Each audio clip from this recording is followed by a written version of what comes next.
Mr. President, distinguished colleagues, I rise today to co-sponsor proposed resolution number 144, urging the International Criminal Court to hold former President Rodrigo Duterte under house arrest.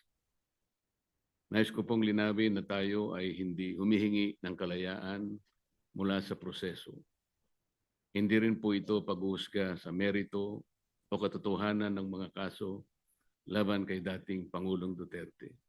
Ang panawagan lamang natin ay para sa isang makataong konsiderasyon.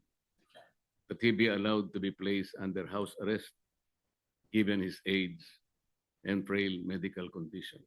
Mr. President, justice must never be devoid of compassion.